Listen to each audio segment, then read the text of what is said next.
We just stepped on their face with a hobnail boot and broke their nose. We just crushed their face. What's up, guys? Welcome back to the Glory UGA podcast, the podcast designed for all of you diehard Georgia fans by a diehard Georgia fan. And on today's show, I'm going to explain why one of Georgia's biggest weaknesses from a year ago will actually be a strength for the Dogs in 2025. Before we get there, if you are one of those diehard Georgia fans, go ahead, do yourself a favor, subscribe to this channel right now, turn those notifications on because everything we do here on this channel truly is designed for you. And if you enjoyed today's video, please like, comment, all that stuff, guys. It really is a huge help as I continue to try to grow this channel, and I sincerely appreciate all of your support. All right, let's go ahead, dive into today's show. And now that we sit here, about 7-ish or so months removed from the end of last season, from that Sugar Bowl loss to Notre Dame, as much as that sucked, I think most of us can sit here in mid-July, look back, and appreciate what that 2024 Georgia football team accomplished. Because they did a lot of great things, guys. No, it wasn't always pretty. And yeah, it was frustrating for a large portion of the season. And no, it didn't look the same way it did in 21, in 22, in 23. We certainly were not nearly as dominant as we were in those seasons. So, yeah, it was frustrating at times, but we still did a lot of great things. And that 2014 still accomplished a lot of the things that it set out to accomplish prior to the season. I mean, guys, for the 4th consecutive season, for the 7th time in 8 years, we swept all of our main rivals in Florida, Auburn, Georgia Tech. I know Tech got a little hairy there, but we swept them. If you want to throw Tennessee in there, I know it's not a traditional rival, but hey, we played them every year for quite some time now. So if you want to throw them in there, you can throw them in there too. And some of you guys might discount that, be like, yeah, who cares? I care. That matters to me. Call me crazy, call me old-fashioned, call me antiquated, but I'm still a believer that playing and beating your rivals is a big part of college football. I still take a lot of pride, a lot of joy in that because I know not all of you are, and God bless you for that, but I am old enough to remember, never beating Florida. My birthday is October 30th, so do the math there, guys. When do we play Florida every year? Oh, yeah, that weekend. So as a kid growing up, my birthday was always ruined because we just couldn't beat Florida. It sucked. So I remember that.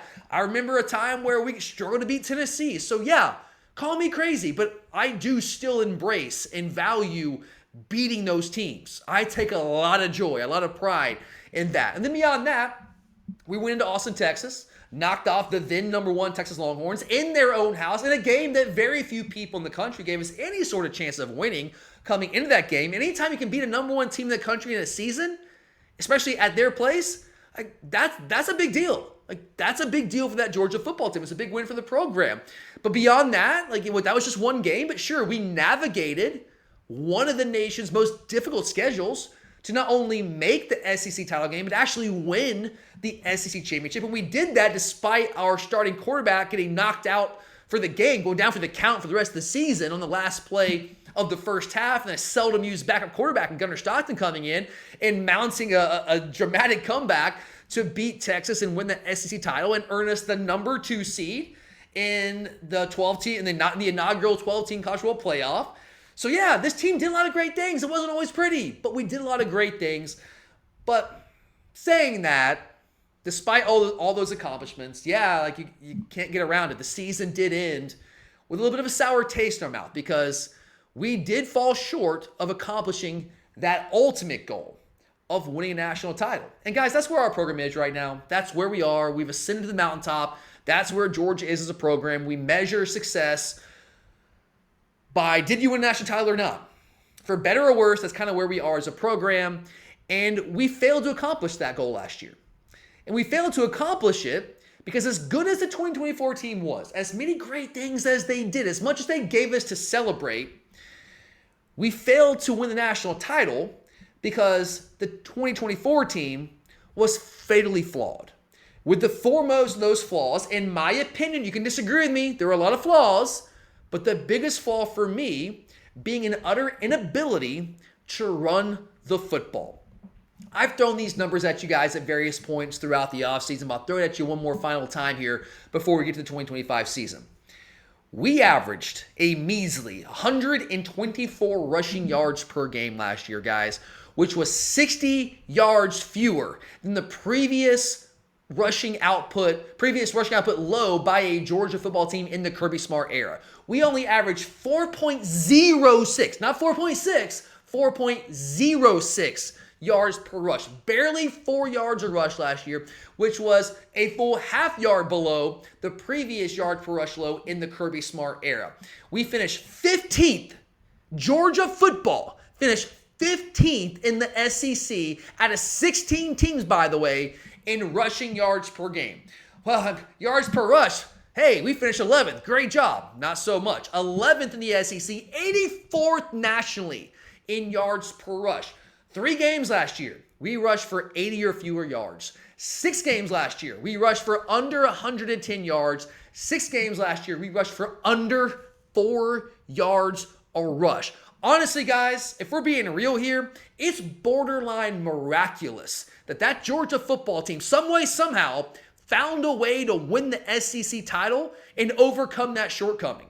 It's crazy that we found a way to do that and accomplish as much as we did. But at the same time, it's also very clear to me that if the 2025 iteration of Georgia football has any aspirations of taking that next step and accomplishing the one outstanding goal that the 2024 team just couldn't quite get to and win a national title, we're going to have to find a way to fix the run game in 2025. That is an imperative in the 2025 season. But here is where I inject a little optimism into today's show. It wasn't a great look around the football last year, guys. We cannot hide that issue. We got to face that head on. But I'll give you a little optimism. Not only do I believe that Georgia will remedy its run game issues from a year ago, I expect the Dogs to do so in 2025. Now, I know a lot of you sitting there right now saying, oh my God, this dude's just a crazy homer. He runs a Georgia podcast. He's just spewing nonsense. But this is not just blind homerism, guys. This ain't just wishful thinking here. If you pay attention, you go back and you watch the tape from a year ago, there are legitimate, tangible reasons to believe that the Georgia run game will be dramatically improved in 2025 from where it was a year ago. And look, I know a lot of you are still very skeptical of that. I know a lot of you are in show me mode. You're in believe it when I see it mode. I get it. That's fair. That's reasonable. That's a reasonable way to approach it this season. But I'm not there. I believe that this Georgia football team will be able to run the football with a lot of success in 2025. And if you don't believe me, just hear me out here, right? And I want to start with this. Yeah, we struggled to run the football last year. Can't get around it. But it also isn't as though this is some systemic issue for the Georgia offense, that this is like the 4th, 5th, 6th year that we just can't run the football. We just can't figure it out. Last year was clearly an anomaly, right? At this point, it was just one weird blip in the radar, right? In fact, just 1 year prior, back in 2023, Georgia finished inside the top 3 in the SEC in both yards per rush and rushing yards per game.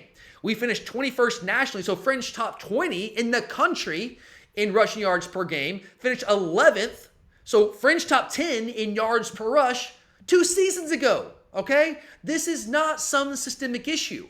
And we did that. We had that success running the football back in 2023 with the same coordinator in Mike Bobo that was calling plays last year, right? So this isn't a situation where it's like, man, I wonder if Bobo can ever figure it out. I wonder if Bobo can ever find a way to coordinate an offense that can run the football. It's not that kind of thing. We know we can. I know some of you will never give Mike Bobo credit for anything, and that's just, hey, it's just the way it goes in the Georgia fan base. Some people in the fan base just can't give the guy credit for anything, but just look at the numbers, okay? 2023, we were kind of elite at running the football. You go back to Mike Bobo's first tenure here, we ran the football extremely well. I know it's a different era, but we've seen it in 2023, guys. So we know we can.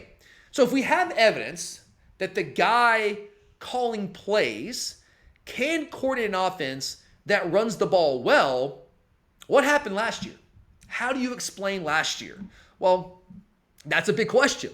And that's a question that I set out this offseason to find an answer to, guys. So like a lot of you, I spend the every offseason going back and just pouring through the tape. I watch all of our games multiple times. Every time I watch through our games, I'm looking for a different thing. I'm watching for this, I'm watching for that. And of course, one of the run-throughs, I was looking for what's wrong with the Georgia run game.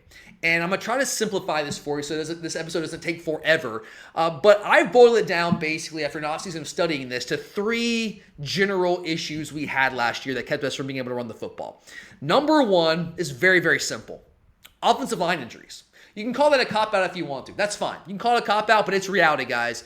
We only had the same starting 5 in 3 games last year. It's really hard to gel, to build continuity, to build cohesiveness in an offensive line unit, which is really important in the offensive line if that's the case, if you're rolling guys in and out.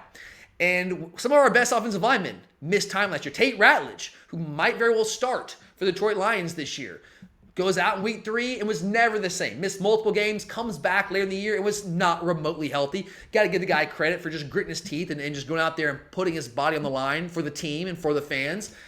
But he was a shell of what Tate is when he's healthy. And the same is true for most of the guys in the offensive line.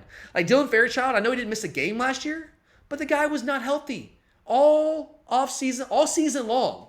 The guy was banged up. He was barely practicing, guys. The same is true for Ernest Green. He gained some weight because he wasn't practicing. First half of the year, shouldn't have been out there, but he was. And then finally we realized that he just can't get it done right now. We got to bench him. Then you throw Monroe Freeling out there. Well, Monroe himself was injured. He had a labrum injury that he had to have cleaned up in the offseason, caused him to miss spring practice. But he's out there trying to just, like Tate, grit his teeth and just get the job done. Then you have Jared Wilson missing the first game, was banged up pretty much all the fall camp, was never really fully healthy last year. Micah Morris comes in relief of Tate Ratledge. When Tate goes down, then he suffers an injury that cost him the rest of the year. We were just banged up, guys. And again, even when guys like Tate got back in the game, you could tell they were a shell of themselves. They couldn't plant. They couldn't drive. They couldn't anchor, right?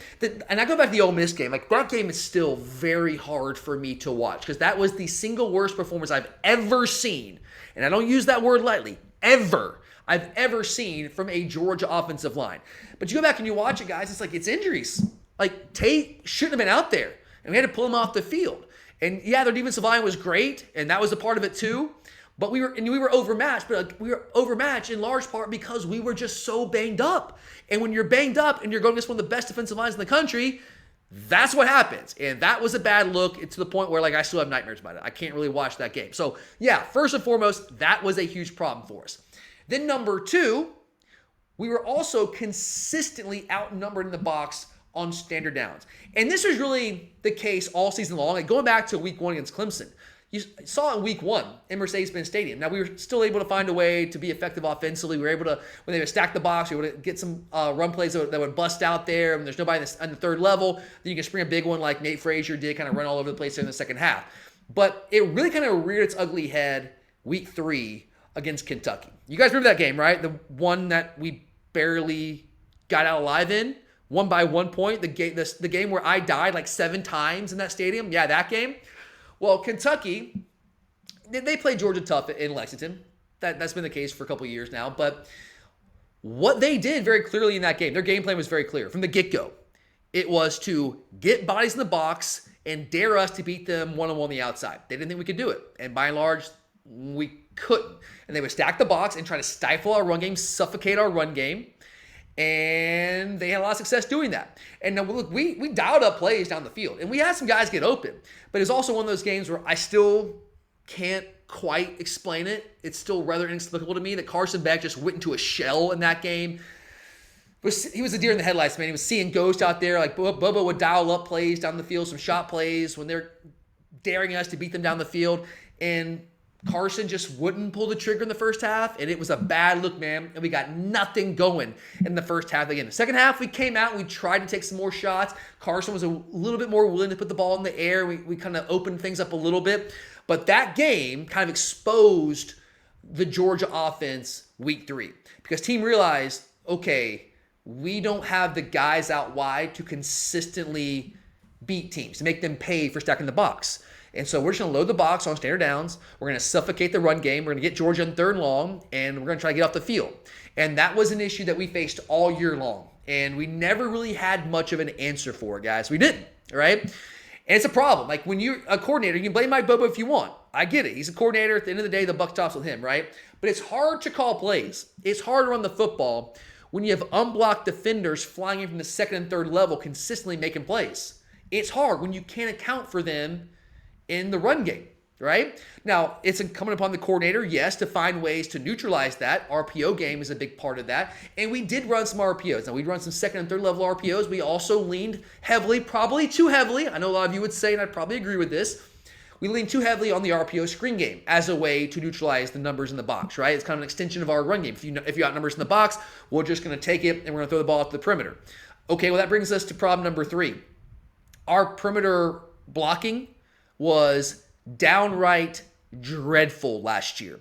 And that was in large part due to just a lack of size on the perimeter. Arian Smith, God bless him, man. He tried. He got better as a perimeter blocker as his career went on. But, I mean, he was never good at it.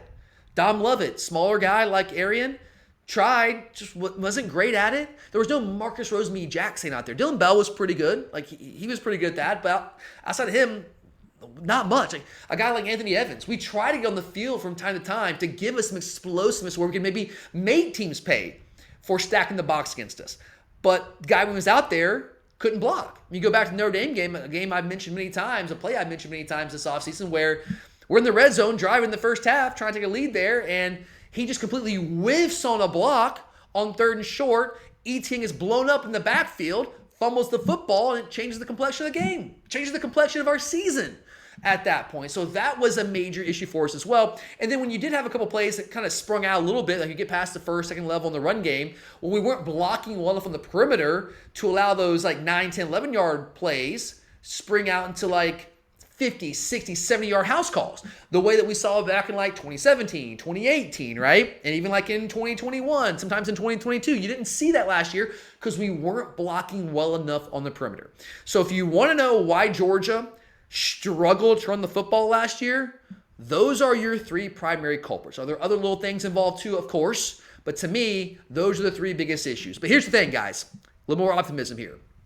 We have very good reason to believe, even though those were issues last year, we have very good reason to believe that all 3 of those issues that combine to limit the effectiveness of the Georgia run game in 2024 won't be issues again in 2025. At least not to the degree that they were in 2024. So let's take them one by one here and explain why. All right, number 1, offensive line. I don't want to spend a lot of time here because what is there to say? Offensive line injuries were a major issue for us last year. And that's kind of a luck of the draw deal, right? It just happened to hit us last year. Hit us a little bit in 2023, but killed us in 2024, right? Time and time again, guy after guy going down. The guys that are playing, they're not healthy. So I can't guarantee that we're going to be healthier, but at the same time, it's also really difficult to imagine a scenario where we're nearly as banged up as we were a year ago, right? It's just hard to imagine that we're going to have that same bad injury luck at that position. Now, maybe it'll happen. Like, crazy things happen. It's a physical sport. Like, guys get banged up. But again, it's hard to imagine that we're going to deal with injuries to the degree that we did last year on the offensive line. So if we can just stay healthy on the offensive line, even though, yeah, we're losing some big-time contributors, some guys that were multi-year starters, guys that are now in the NFL, if we can stay healthy, the offensive line should be better than it was last year. Because as good as those guys were when they were healthy, at what point were they healthy last year? Like, I would argue pretty much never, right? So that should take care of itself. Fingers crossed, knock on wood, hopefully, all right? Well, issue number 2, let's spend a little more time here. Being outnumbered in the box. Okay, well, to answer this question, for me to explain why I don't think this will be as big of an issue for Georgia in 2025, first I have to go back to kind of what I was talking about a second ago. Why was Georgia's consistently outnumbered in the box by defenses on standard downs in 2025? When I say standard downs, guys, I'm talking first and second down, right? Well, it starts with teams having just no respect for our ability to win one-on-one and beat them vertically on the outside last year. Did we do it from time, like occasionally? Yeah, a couple of times, but not nearly consistently enough to stop teams from bringing bodies in the box. They were daring us to do it, and we just couldn't make them pay for it consistently enough. Now, go back to 2023. I'm not saying teams didn't roll guys in the box from time to time in 2023. They did, because George likes to run the football, run play action off that, right? But we had two pieces in 2023 and 2022 and 2021 that we didn't have last year. And obviously Brock Bowers and also Ladd McConkey. I know Ladd was banged up for half of 2023, but when he was healthy, he's out there. He's a big play threat. He's a guy that can win one-on-one. Brock was a one-on-one machine. There's nobody on the field that could cover Brock Bowers one-on-one. We saw it time and time again when he was here. So when teams would dare us to beat them one-on-one in 2023 and 2022, we could. We were equipped to do so because we had the personnel, the playmakers outside that could do that. So teams did not dare stack the box against us as much as they did in 2024. They didn't do it with reckless abandon the way they did last year because we can make them pay for it, right? In a way that we just simply could not last year, all right? So, okay, a lot of loaded boxes. When you have loaded boxes, that means defenses have numbers. Well, that happens, guys, right? Like every team sees that from time to time, but this is where you have to ask yourself, okay, they're going to load the box. What are your answers? What are you going to do about it? Well, this is where Georgia's hands were tied last year from a personnel standpoint, okay? Because there's a couple things you can do. If a defense trying to load the box against you, outnumber you, and stifle the run game, suffocate your run game, there's a couple of ways that you can neutralize that you can attack that. Like I mentioned, number one, vertical shots down the field, right? Make them pay down the field, win a one-on-one. Well, that was out of the book. We couldn't do that. We couldn't do that last year, okay? Well, absent that, what else can you do? Well, if you have a quarterback that can run the football, you can option off defenders. You can use the running back as a lead blocker. That gives you a +1. Well, we didn't have a quarterback that can run the football. Carson Beck, he could scramble here and there for a couple yards, but we weren't going to do design QB run stuff with him. That was very clear. Wasn't that kind of guy. Not an option. So, okay, absent being able to beat teams down the field, make them pay in the vertical passing game, absent being able to use the quarterback run game to neutralize the numbers, what else can you do? Okay, you can turn the RPO game. And that's what we tried to do. That was our primary answer to the numbers that the defenses were in the box against us. And that worked to a degree. We had a variety of RPOs that we would use. But again, it was the RPO screen game that I think that we leaned too heavily on last year. I will admit that. And that RPO screen game was essentially dead on arrival because of the poor perimeter blocking that we had last year. Now, I do think that there are some other things that we could have done schematically. I won't completely absolve Mike Bobo. I think it was really hard on him to be able to run the football, call plays, run the football, considering those constraints. But there were some more things he could have done. I think he could have worked more misdirection, whether it's through motions, whether that's with jet sweep action, just general misdirection, getting some wildcat action in there. There's some things that we could have done that I don't think that we explored enough last year. But that was why stacking the box against us was an answer for most defenses on standard downs. We just didn't really have an answer for it. We could not make them pay. Well, okay, why should any of that be different this year? Okay, if teams are going to stack the box against Georgia this year, which I imagine early in the year, they saw the tape from last year, they're going to come out and try that, right? I'm sure the first two teams will. I'm sure that Marshall, Austin P will, but like whatever, they're G5 and baby SEAL teams. Tennessee, week 3, probably going to come out and do their fair share of that, right? So why would we think this year be any different? Well, a couple of reasons. Here's the optimism. Number one, we have, in my opinion, dramatically upgraded at wide receiver in size, athleticism, playmaking ability, at essentially every wide receiver position. We actually have, a real X receiver in Colby Young, Noah Thomas at the Z.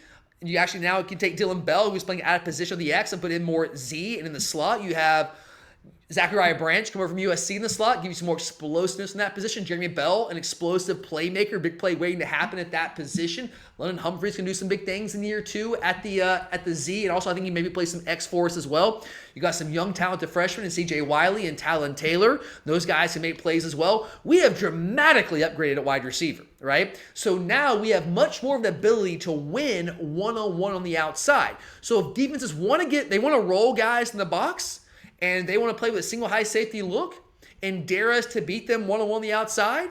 Well, this year we're far more equipped to do so than we were a year ago. So I think that's going to make teams think twice in the first place about rolling bodies into that box, okay? Well, let's say they do it anyway, all right? Let's say that they want to roll guys in the box, early downs, try to get us in third and long, stop the run game on first and second down. Well, another element that we have this year offensively that we clearly did not have a year ago, as I just mentioned, is a quarterback who is a legitimate threat to run the football. And I'm not going to sit here and tell you that Gunnar Stockton is a blazer, that Gunnar Stockton is going to be the reincarnation of Lamar Jackson out there running the football. That's not the case. That's not the kind of runner Gunnar is.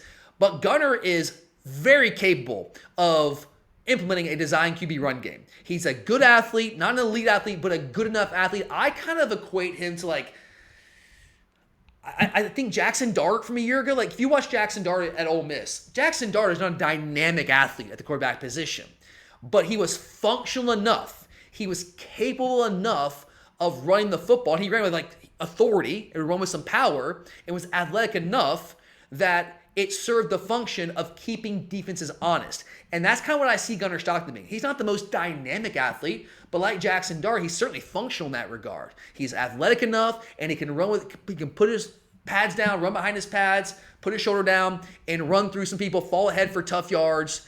That's what Gunnar Stockton can bring us. So you can use the QB run game, design QB run game, whether that's just traditional QB zone read, whether that's bash action, maybe throw a little option, little speed option action. There's a variety of things, quarterback power, quarterback sweep, all these different things that you can do in the run game with the quarterback that we could not do a year ago. It wasn't in the offense, right? So if teams do decide to roll the dice and risk getting beat by our receivers out wide and roll guys in the box, we can now use in Gunnar Stockton a quarterback to take back the numbers. You can do that either by optioning off defenders, right, with like an old school QB zone read, which would just remove that defender from the box count, or you can use the running back as a lead blocker, like on a power play, like a quarterback power sweep, like whatever it might be. But either way, however you do that, what you're doing is you're functioning to neutralize the numbers that the defense got in the box. You're taking the numbers back. Now, all of a sudden, you're not going to have unblocked defenders who aren't accounted for in the run game making plays at or behind line of scrimmage the way that they were a year ago. That should not be happening with anywhere close to the regularity that it happened a year ago. And then number 3, the RPO screen game, which I'm sure is still going to be a part of what we do offensively. Hopefully it's not as much a part of our offense. Hopefully we find some different ways to utilize the RPO game. But if we go to the RPO screen game, it should be much more effective this season than it was a year ago because we should be much better blocked on the perimeter. Why? Because we have more size. Colby Young, 6'3", 210, 215. Noah Thomas, 6'6", 210, 215, 220 pounds, wherever he is right now, all right? London Humphreys, CJ Wiley. You have these guys out there that can actually block on the perimeter in a way that we just simply were not capable of last year. So if you combine all of that with what I believe to be, fingers crossed, a much healthier offensive line, even if it is without some guys that are now on NFL rosters, you combine that with a much deeper running back room, with a starting running back in Nate Frazier, who showed real promise a year ago, but it's now going to year 2, got all the reps in the preseason, the offseason as the number 1 guy. He'll be much better than he even was a year ago. You have a transfer from Illinois in Josh McCray, who led the Fighting Illini in rushing a year ago. You have a freshman in Bo Walker who did big things in the spring, was creating buzz from the jump. And I'm telling you guys, I saw him at practice, I saw him at G-Day. The hype is real there. You got Rod Robinson returning from injury. Whatever we get from him is going to be gravy this year. And you combine all that together with some of those schematic changes, all of a sudden you have a Georgia run game that is formidable once again. And then there's this too, which I don't think can be discounted in this conversation. We also have a head coach in Kirby Smart that's just built different, right? Can we agree with that? Is that fair to say? He's just built different, right? And he's the kind of guy, the kind of coach that when his team struggles as much as it did in one particular area in a given season, I can guarantee you that we will not struggle as much in that area the following season. Why? Why am I so confident that's the case? Why am I willing to guarantee that? Because the guy is a maniac. And I mean that as the ultimate compliment, right? The man is crazy. He will not rest until it's fixed. And when you struggle as much as we did last year to run the football, it becomes an obvious target for the offseason of this is something we've got to fix, right? You dedicate time, energy, effort to figuring out ways to overcome that issue from last year. It creates a sense of urgency throughout the program for the entirety of the offseason. It demands attention, especially when it's an area running the football that throughout the entirety of the Kirby Smart era has been so central, so critical to the identity of our offense, by extension, the identity of our team at large, our program. And I'm not asking you to take my word for it, guys. All you have to do is go back about a week or so ago, when we go on SEC Media Days, last Tuesday, about a week ago, and look at what Kirby Smart himself had to say about Georgia's run game issues from a year ago and how we are addressing that during the offseason. So here is the quote from Kirby. But our goal was to say, okay, on each individual run last year, how do we get better at that? Spring practice, we really targeted that. We changed a lot of things we do to make it better. This summer, we've changed things that we're doing that I don't want to disclose, that we're saying, okay, how do we get better at running the ball? We got to run the ball more. We got to practice running the ball more. So that's a big point of emphasis for us, end quote. So for the schematic reasons I laid out, for the health reasons of the offensive line that I laid out, combined with, as Kirby just said with his own mouth, with his own words there, combined with the way that we've attacked the run game in the offseason, I am extremely confident that the Georgia run game will once again be a weapon for the Dogs in 2025 and a core part of the team's success in the coming season. But all right, guys, thank you so much, as always, for being here, supporting the podcast. I greatly appreciate you guys. I really, really do. And if you are a diehard Georgia fan, if you're finding this channel for the first time, go ahead, please do yourself a solid. Subscribe to this channel right now. Turn the notifications on, because what you just heard, guys, that's what we do. That's what we do here on the Glory UJ podcast. You don't want to miss any of the content we have for you. Please like, comment, all that stuff, guys. I greatly, greatly appreciate you. But for now, I'm Tyler. I'm out of here. And as always, go Dogs. Man, is there going to be some property destroyed tonight. 26-21. Dogs on top.